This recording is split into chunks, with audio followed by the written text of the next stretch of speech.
Friends, welcome back to our channel wealthy life. December 18 board meeting ചേരുന്ന KNR constructions എന്ന് പറയുന്ന കമ്പനിയുടെ ആദ്യ ബോണസിനെ കുറിച്ചുള്ള അനൗൺസ്മെൻറ്റ് ഉണ്ടാകാനുള്ള സാധ്യതയുണ്ട്. അതായത് ഡിസംബർ 17 18 ഈ സ്റ്റോക്ക് മാർക്കറ്റിൽ നല്ലൊരു മൊമെൻറ്റം അതോടൊപ്പം തന്നെ നല്ലൊരു വോളറ്റിലിറ്റിയും ക്രിയേറ്റ് ചെയ്യും എന്നുള്ള കാര്യത്തിൽ നമ്മൾക്ക് സംശയമില്ല. കാരണം ഡിസംബർ 15 ഇതിൻ്റെ ബോണസ് ഷെയറിനെ കുറിച്ചുള്ള ആദ്യ തീരുമാനം എടുത്തപ്പോൾ തന്നെ സ്റ്റോക്ക് 7% ഹൈക്കാണ് കാണിച്ചത്. കൂടാതെ ഇന്നത്തെ ട്രേഡിംഗ് സെഷൻ നോക്കുകയാണെങ്കിലും ഇന്നത്തെ ട്രേഡിംഗ് സെഷനിലും ഈ സ്റ്റോക്ക് വളരെ നല്ല ഒരു മൊമെൻറ്റം പിക്കപ്പ് ചെയ്യുന്നതായിട്ട് കാണാം. ഈ അവസരത്തിൽ ബോണസ് ഷെയറിനെ കുറിച്ചുള്ള ഇൻഫർമേഷനും, അതായത് KNR കൺസ്ട്രക്ഷൻസിൻ്റെ ബോണസ് ഷെയറിനെ കുറിച്ചുള്ള ഇൻഫർമേഷൻ, അതോടൊപ്പം തന്നെ ഈ സ്റ്റോക്കിൻ്റെ ഫണ്ടമെൻ്റൽ അനാലിസിസ്, ടെക്നിക്കൽ അനാലിസിസ്, അതോടൊപ്പം സ്റ്റോക്കിലെ ഒരു ഇൻവെസ്റ്റിംഗ് ഓപ്പർച്യൂണിറ്റി, കൂടാതെ ഈ സ്റ്റോക്കിൻ്റെ നെക്സ്റ്റ് പ്രധാനപ്പെട്ട റെസിസ്റ്റൻസുകൾ എന്നീ കാര്യങ്ങളാണ് നമ്മൾ ഇന്നത്തെ വീഡിയോ വഴി ഡിസ്കസ് ചെയ്യുന്നത്. വെൽത്തി ലൈഫ് എന്ന ചാനൽ നിങ്ങൾ ആദ്യമായാണ് വിസിറ്റ് ചെയ്യുന്നതെങ്കിൽ ചാനൽ ദയവായി സബ്സ്ക്രൈബ് ചെയ്യുക for getting instant stock recommendation and regular market updates. December 18 stock to watch കാറ്റഗറിയിൽ ഉൾപ്പെടുത്തേണ്ട ഒന്നാമത്തെ സ്റ്റോക്കാണ് KNR കൺസ്ട്രക്ഷൻസ്. അതിനുള്ള കാരണം ഡിസംബർ 18 ഉച്ചയ്ക്ക് 12:30 നടക്കുന്ന ബോർഡ് മീറ്റിങ്ങിൽ ഇതിൻ്റെ ബോണസ് ഷെയറിനെ സംബന്ധിച്ചുള്ള ഒരു സുപ്രധാനമായ തീരുമാനം വരും എന്നുള്ളതാണ്. അതനുസരിച്ച് സ്റ്റോക്കിൽ നമ്മൾക്ക് വളരെ വലിയ ഒരു വോളറ്റിലിറ്റിയും പ്രതീക്ഷിക്കാം. ഇനി ഈ സ്റ്റോക്കിനെ കുറിച്ച് ബ്രോക്കേജിംഗ് ഏജൻസിയായ Motilal Oswal securities outstanding perform കാറ്റഗറിയിലാണ് ഈ സ്റ്റോക്കിനെ ഉൾപ്പെടുത്തിയിരിക്കുന്നത്. അതായത് കഴിഞ്ഞ ക്വാർട്ടർ, ജൂലൈ ടു സെപ്റ്റംബർ ക്വാർട്ടറിൽ ഈ കമ്പനിയുടെ റവന്യൂ 15% ഇൻക്രീസ് ചെയ്തത്. അതോടൊപ്പം തന്നെ ഓർഡർ ബുക്ക് നോക്കുകയാണെങ്കിൽ 8550 കോടി രൂപയുടെ ഓർഡറാണ് ഈ കമ്പനിക്ക് ഈയിടെ വന്നു ചേർന്നിട്ടുള്ളത്. അതായത് 3.7 ടൈംസ് ഹയറാണ് അതിന് കിട്ടിക്കൊണ്ടിരുന്ന ഓർഡറിനേക്കാളും. അതുപോലെ തന്നെ ഗവൺമെൻറ് സൈഡിൽ നിന്നും ഈ കമ്പനിക്ക് കിട്ടാനുള്ള ഡ്യൂ നോക്കുകയാണെങ്കിലും ഏകദേശം 740 കോടി രൂപയോളം ഈ കമ്പനിയുടെ പെൻഡിങ് ഡ്യൂ ആയിട്ട് തെലങ്കാന ഗവൺമെൻറ്റിൽ നിന്നും കിട്ടാനുണ്ട്. ഓവറോൾ നോക്കുകയാണെങ്കിൽ വളരെ നല്ല രീതിയിലുള്ള, അതായത് വളരെ സ്ട്രോങ് ബാലൻസ് ഷീറ്റും കൂടാതെ നല്ല ഒരു ക്യാപിറ്റലുമുള്ള ഒരു കമ്പനിയാണ്. കൺസ്ട്രക്ഷൻ സെക്ഷനിലെ ഒരു മിഡ് ക്യാപ് സ്റ്റോക്കാണ് KNR കൺസ്ട്രക്ഷൻസ്. ഇനി KNR കൺസ്ട്രക്ഷൻസിൻ്റെ ഫണ്ടമെൻ്റൽ ഡേറ്റ നോക്കാം. 4437 കോടി രൂപയുടെ മാർക്കറ്റ് ക്യാപ്പുള്ള ഈ കമ്പനിയുടെ സ്റ്റോക്ക് വാല്യൂഷനിലാണ്. അതായത് ഇൻഡസ്ട്രിയുടെ വാല്യൂഷൻ 22.08 കമ്പനിയുടെ വാല്യൂഷൻ 22.51. ഡിവിഡൻഡ് ഈൽഡ് നോക്കുകയാണെങ്കിൽ വളരെ നെഗ്ലിജിബിൾ ആയിട്ടുള്ള ഡിവിഡൻഡ് നൽകുന്ന കമ്പനിയാണ്. അതായത് 0.16% ഡിവിഡൻഡാണ് ഈ കമ്പനി നൽകുന്നത്. അതായത് ഈ സ്റ്റോക്ക് ഒരു ഗ്രോത്ത് ഓറിയൻറ്റഡ് സ്റ്റോക്കാണെന്ന് മനസ്സിലാക്കാം. ഇനി EPS അഥവാ ഏണിംഗ് പെർ ഷെയർ നോക്കുകയാണെങ്കിൽ ഓരോ ഷെയറും 14 രൂപയാണ് ഏൺ ചെയ്തു തരുന്നത്.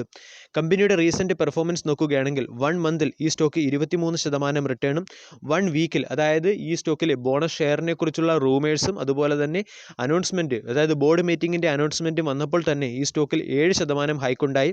കൺസ്ട്രക്ഷൻ സെക്ടറിൽ 4% ഹൈക്കും സ്റ്റോക്കിൻ്റെ 1 വീക്കിലെ പെർഫോമൻസിൽ 7% ഹൈക്കുമാണ് ഉണ്ടായത്. ഇനി 1 ഇയറിലെ പെർഫോമൻസ് നോക്കുകയാണെങ്കിൽ എൻ്റയർ കൺസ്ട്രക്ഷൻ സെക്ടർ നമ്മൾക്ക് എല്ലാവർക്കും അറിയാം ലാസ്റ്റ് 1 ഇയർ ആയിട്ട് വളരെ ഡിം ആയിട്ടുള്ള പെർഫോമൻസ് ആണ് നടത്തുന്നത്.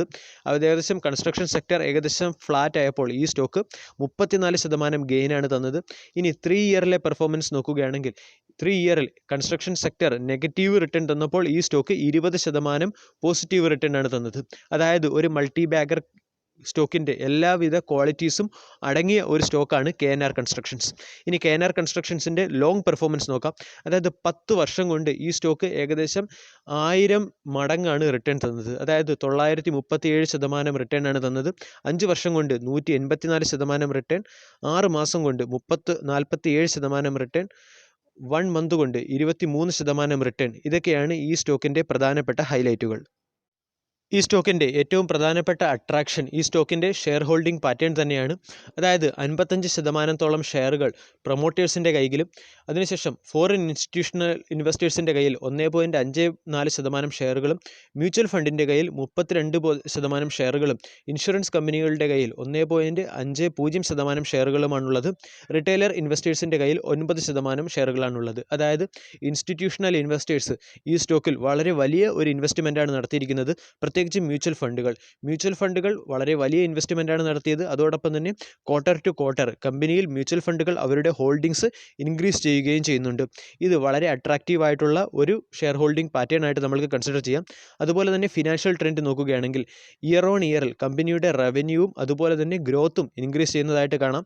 2020 COVID-19 പാൻഡമിക് സിറ്റുവേഷനായിട്ട് പോലും ഈ കമ്പനിയുടെ ഗ്രോത്തിനെ അതത്ര വലിയ രീതിയിൽ അഫക്റ്റ് ആയിട്ടില്ല എന്നാണ് കാണുന്നത്. അതായത് എൻ്റയർ കൺസ്ട്രക്ഷൻ സെക്ടർ വളരെ ഡിം ആയിരുന്ന കാലഘട്ടത്തിൽ കൂടിയും ഈ കമ്പനി വളരെ നന്നായാണ് പെർഫോം ചെയ്തത്. ഇതാണ് നമ്മൾക്ക് ഫിനാൻഷ്യൽ ട്രെൻഡിൽ നിന്ന് മനസ്സിലാകുന്നത്. ഇനി കമ്പനിയുടെ ബേസിക് ആയിട്ടുള്ള റിട്ടേൺ റേഷ്യോസ് നോക്കുകയാണെങ്കിൽ കൺസ്ട്രക്ഷൻ സെക്ടറിലെ മറ്റൊരു കമ്പനികൾക്കും കാണാൻ സാധിക്കാത്ത രീതിയിലുള്ള നല്ലൊരു റിട്ടേൺ റേഷ്യോ ആണ് ഈ കമ്പനിയിൽ കാണാൻ സാധിക്കുന്നത്. അതായത് ROE നോക്കുകയാണെങ്കിൽ 17.9, ROCE 17.77, അതുപോലെ തന്നെ ROA നോക്കുകയാണെങ്കിൽ 7.57. 2019 അപേക്ഷിച്ച് നോക്കുമ്പോൾ 2020 ROAയിലും ROCയിലും ഒക്കെ ഒരല്പം ഡിക്രിമെൻ്റ് ഉണ്ടായിട്ടുണ്ട്. അതിൻ്റെ റീസൺ നമ്മൾക്ക് എല്ലാവർക്കും അറിയാം. 2020 കൺസ്ട്രക്ഷൻ ഫീൽഡിലെ കമ്പനികളെ സംബന്ധിച്ചിടത്തോളം വളരെ ഡിഫിക്കൽട്ടായിട്ടുള്ള ഒരു ഇയർ ആയിരുന്നു. കാരണം നോൺ അവൈലബിലിറ്റി ഓഫ് ലേബേഴ്സ്, അതുപോലെ തന്നെ COVID-19 പാൻഡമിക്കിൻ്റെ റെസ്ട്രിക്ഷൻസ് മൂലം ഒട്ടും ബിസിനസ് നടക്കാത്ത ഇയർ ആയിരുന്നു. എന്നിരുന്നാൽ കൂടിയും ഈ കമ്പനി വളരെ നല്ല രീതിയിലാണ് പെർഫോം ചെയ്തിരിക്കുന്നത്. ഇനി കൺസ്ട്രക്ഷൻ സെക്ടറിലെ കമ്പനിയാണ്. ഉറപ്പായിട്ടും ഈ കമ്പനിയുടെ മുകളിൽ ഡെപ്റ്റ് ഉണ്ട്. കാരണം നമുക്ക് എല്ലാവർക്കും അറിയാം, കൺസ്ട്രക്ഷൻ സെക്ടറിലെ കമ്പനികൾ ഫിനാൻഷ്യൽ ഇൻസ്റ്റിറ്റ്യൂഷനിൽ നിന്നും അവരുടെ ക്യാപിറ്റൽ എടുത്തതിന് ശേഷം, ആ ക്യാപിറ്റൽ ഡെപ്റ്റായി എടുത്തതിന് ശേഷം അതിലാണ് അവർ ബിസിനസ് ചെയ്ത് നേട്ടമുണ്ടാക്കുന്നത്. അങ്ങനെ വെച്ച് നോക്കുകയാണെങ്കിൽ കമ്പനിയുടെ ഡെപ്റ്റ് ടു ഇക്വിറ്റി റേഷ്യോ നോക്കുകയാണെങ്കിലും നല്ലൊരു പോസിറ്റീവ് സെൻറ്റിമെൻറ്റ്സ് നമുക്ക് കാണാൻ സാധിക്കും. അതായത് 2018 0.7 ആയിരുന്നു ഡെപ്റ്റ് ടു ഇക്വിറ്റി റേഷ്യോ. 2019 അത് 0.54, 2020 0.53. അതായത് ഇയർ ഓൺ ഇയറിൽ അത് അതിൻ്റെ ഡെപ്റ്റ് ടു ഇക്വിറ്റി റേഷ്യോയും റെഡ്യൂസ് ചെയ്തുകൊണ്ട് വരുന്നു. ഇതും കമ്പനിയെ സംബന്ധിച്ചിടത്തോളം വളരെ പോസിറ്റീവായിട്ടുള്ള ഒരു ന്യൂസാണ്. ഇനി ലാസ്റ്റ് ക്വാർട്ടർലി പെർഫോമൻസ് നോക്കാം. ക്വാർട്ടർലി പെർഫോമൻസ് നോക്കുകയാണെങ്കിൽ നമ്മൾക്കൊരു എക്സെപ്ഷണൽ അല്ലെങ്കിൽ ഒരു ഔട്ട് പെർഫോം കാറ്റഗറിയിൽ തന്നെയാണ് ഈ സ്റ്റോക്കിനെ ഉൾപ്പെടുത്താൻ കഴിയുന്നത്. കാരണം ക്വാർട്ടറിലെ നെറ്റ് പ്രോഫിറ്റ് നോക്കുകയാണെങ്കിൽ നെറ്റ് പ്രോഫിറ്റിൽ ഉണ്ടായ ഇൻക്രീസ് ഏകദേശം 239% ഇൻക്രീസാണ് കമ്പനിയുടെ നെറ്റ് പ്രോഫിറ്റിൽ ഉണ്ടായത്. അതുപോലെ തന്നെ സെയിൽസിൽ നോക്കുകയാണെങ്കിൽ സെയിൽസിൽ 25% റിട്ടേൺ. നോർമലി 500 കോടിയുടെ ക്വാർട്ടർലി സെയിൽസ് നടക്കുന്ന ഈ കമ്പനിയിൽ ലാസ്റ്റ് ക്വാർട്ടറിൽ ഏകദേശം 655 കോടി രൂപയുടെ സെയിൽസാണ് നടന്നത്. കൂടാതെ ഓപ്പറേറ്റിംഗ് പ്രോഫിറ്റ് നോക്കുകയാണെങ്കിൽ ഓപ്പറേറ്റിംഗ് പ്രോഫിറ്റ് 171 കോടി, അതായത് 31% ഇൻക്രീസാണ് ലാസ്റ്റ് ക്വാർട്ടറിൽ, അതായത് പ്രീവിയസ് ക്വാർട്ടർ 2 അപേക്ഷിച്ച് നോക്കുമ്പോൾ ക്വാർട്ടർ 3 കമ്പനിക്ക് ഉണ്ടായത്. അതുപോലെ തന്നെ നെറ്റ് പ്രോഫിറ്റ് നോക്കുകയാണെങ്കിൽ നെറ്റ് പ്രോഫിറ്റ് 158 കോടി, അതായത് 239% പ്രീവിയസ് ക്വാർട്ടറിനെ അപേക്ഷിച്ച് നോക്കുമ്പോൾ ഈ ക്വാർട്ടറിൽ കമ്പനിക്കുണ്ടായ നേട്ടം. ഇനി നമ്മൾക്ക് സ്റ്റോക്കിൻ്റെ പ്രൈസ് ഹിസ്റ്ററിയെക്കുറിച്ച് സംസാരിക്കാം. അതായത് 2014 14 രൂപ വാല്യുവേഷനുള്ള ഈ സ്റ്റോക്ക് 2018 ആയപ്പോൾ 330 രൂപ വാല്യുവേഷൻ എന്ന റേഞ്ചിലെത്തി. 14 മുതൽ 18 വരെയുള്ള സമയത്ത് ഈ സ്റ്റോക്കിൽ വളരെ ഒരു ഹൈ അല്ലെങ്കിൽ ഒരു അപ്പ് ട്രെൻഡ് ആയിരുന്നു കാണാൻ സാധിച്ചത്. അതും ഒരു എക്സ്പോണൻഷ്യൽ അപ്പ് ട്രെൻഡ്. അതിനുശേഷം ഈ സ്റ്റോക്കിൽ ഒരു ബോക്സ് ബൗണ്ട് മൂവ്മെൻ്റ് ആണ് നമ്മൾക്ക് കാണാൻ സാധിച്ചത്. അതായത് 2018 330 എന്ന റേഞ്ചിലെത്തിയതിനു ശേഷം ഈ സ്റ്റോക്ക് 2019 220 എന്ന് പറയുന്ന റേഞ്ചിലെത്തി. അതിനുശേഷം 2 പ്രാവശ്യവും കൂടി ഈ സ്റ്റോക്ക് 300 രൂപ എന്ന് പറയുന്ന റെസിസ്റ്റൻസ് ഫേസ് ചെയ്തു. അതിനുശേഷം COVID-19 കറക്ഷൻ്റെ സമയത്തും ഈ സ്റ്റോക്ക് അതിൻ്റെ സ്ട്രോങ് സപ്പോർട്ടായ 200 എന്ന് പറയുന്ന റീജിയനിലേക്ക് എത്തി. അവിടെ നിന്നും സ്റ്റോക്ക് വീണ്ടും 316 എന്ന് പറയുന്ന റീജിയനിലേക്കാണ് ഇപ്പോൾ എത്തിയത്. അതായത് സ്റ്റോക്ക് വീണ്ടും അതിൻ്റെ പ്രീവിയസ് ഹൈ ആയ അല്ലെങ്കിൽ അതിൻ്റെ ഏറ്റവും പ്രധാനപ്പെട്ട ഒരു റെസിസ്റ്റൻസ് ആയ 341 പറയുന്ന റെസിസ്റ്റൻസിലേക്ക് അടുക്കുകയാണ്. ഈ 341 പറയുന്ന റെസിസ്റ്റൻസിലേക്ക് അപ്രോച്ച് ചെയ്യുന്ന സമയത്ത് ബോണസ് ഷെയറിനെ കുറിച്ച് കൂടിയുള്ള ഒരു ഡിക്ലറേഷൻ ഉണ്ടാവുകയാണെങ്കിൽ ഈ സ്റ്റോക്കിൽ ഉറപ്പായിട്ടും നമ്മൾക്കൊരു ബ്രേക്കൗട്ട് പ്രതീക്ഷിക്കാം. അതിനുള്ള ഇൻഡിക്കേഷൻ നൽകുന്നത് RSI തന്നെയാണ്. RSI ഓവർബോട്ട് കാറ്റഗറിയിൽ എത്തിയിട്ടില്ല, പക്ഷേ RSI സ്ട്രോങ് സ്ട്രെങ്ത് ആണ് കാണിക്കുന്നത്. MACDയും ബൈയിങ് സിഗ്നൽ തന്നെയാണ് കാണിക്കുന്നത്. അതായത് ഈ റേഞ്ച് വെച്ച് നോക്കുകയാണെങ്കിൽ ഇപ്പോൾ ഒരു 320 രൂപ വാല്യുവേഷനുള്ള ഈ സ്റ്റോക്കിന് അതിൻ്റെ സ്ട്രോങ് റെസിസ്റ്റൻസ് ആയിട്ടുള്ള 341 പറയുന്ന റീജിയൻ ബ്രേക്കൗട്ട് ചെയ്യാനുള്ള അല്ലെങ്കിൽ ഈ ബോക്സ് ബ്രേക്കൗട്ട് ചെയ്യാനുള്ള ഒരു സ്ട്രെങ്ത് നമ്മൾക്ക് ബോണസ് ഷെയറിനെ കുറിച്ചുള്ള ഡിക്ലറേഷൻ ന്യൂസിൽ നിന്നും കിട്ടുമെന്ന് പ്രതീക്ഷിക്കാം. അതുകൊണ്ടാണ് ഞാൻ ഈ സ്റ്റോക്കിനെ വരുന്ന ദിവസങ്ങളിലെ വാച്ച് ലിസ്റ്റിൽ ഉൾപ്പെടുത്തണമെന്ന് ആവശ്യപ്പെട്ടത്. ഇനി സ്റ്റോക്കിൻ്റെ 1 ഡേ ചാർട്ട് അനാലിസിസിൽ നിന്നും എന്താണ് മനസ്സിലാക്കുന്നത് നോക്കാം. അതായത് സ്റ്റോക്കിൽ ബോണസിനെ കുറിച്ചുള്ള ബോർഡ് മീറ്റിങ്ങിനെ കുറിച്ചുള്ള ഡേറ്റ് തീരുമാനിച്ചതിന് ശേഷം ഈ സ്റ്റോക്കിൽ വളരെ വലിയ ഒരു ഗ്യാപ്പ് അപ്പ് ഓപ്പണിംഗ് ആണ് സംഭവിച്ചത്. അതായത് 300 രൂപ അല്ലെങ്കിൽ 300 രൂപ വളരെ ഹെവി റെസിസ്റ്റൻസ് ഫീൽ ചെയ്തുകൊണ്ടിരുന്ന സ്റ്റോക്ക് 310 മുകളിൽ ഗ്യാപ്പ് അപ്പ് ഓപ്പണിംഗ് ചെയ്തു. അതിനുശേഷം സ്റ്റോക്കിൽ ഡിസംബർ 15 തീയതിയും അതുപോലെ തന്നെ ഇന്നത്തെ ട്രേഡിംഗ് സെഷൻ അതായത് ഡിസംബർ 17 തീയതിയും നമ്മൾക്ക് നല്ല ഒരു മൊമെൻറ്റം ജനറേറ്റ് ചെയ്യുന്ന ക്യാൻഡിലുകൾ തന്നെയാണ് ഫോം ചെയ്തു വരുന്നത്. ഇനി സ്റ്റോക്കിൻ്റെ പ്രധാനപ്പെട്ട റെസിസ്റ്റൻസ് നോക്കുകയാണെങ്കിൽ ഒരു ഫസ്റ്റ് റെസിസ്റ്റൻസ് ആയത് 316 എന്ന് പറയുന്ന ലെവൽ സ്റ്റോക്ക് സസ്റ്റെയിൻ ചെയ്യുന്നു എന്നുള്ളതാണ്. അതിനുശേഷം 316 എന്ന് പറയുന്ന ലെവൽ ഇനി സ്റ്റോക്കിൻ്റെ സപ്പോർട്ടായിട്ട് കൂടി നമ്മൾക്ക് കൺസിഡർ ചെയ്യാവുന്ന ഒരു ലെവലാണ്.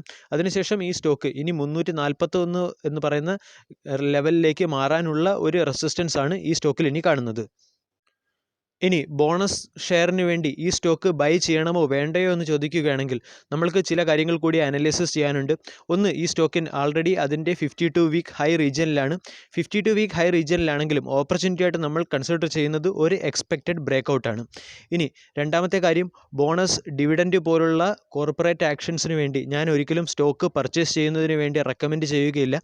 കാരണം എൻ്റെ സ്ട്രാറ്റജിയും എൻ്റെ ഇൻവെസ്റ്റിംഗ് പ്രിൻസിപ്പിളും വാല്യുവേഷൻ ബേസ്ഡ് ആയിട്ടുള്ള ബൈയിങ് പ്രിൻസിപ്പിൾ തന്നെയാണ്. അതായത് ഓപ്പർച്യൂണിറ്റി കിട്ടുമ്പോൾ മാത്രമേ ഞാൻ സ്റ്റോക്കുകളിൽ ഇൻവെസ്റ്റ് ചെയ്യാറുള്ളൂ.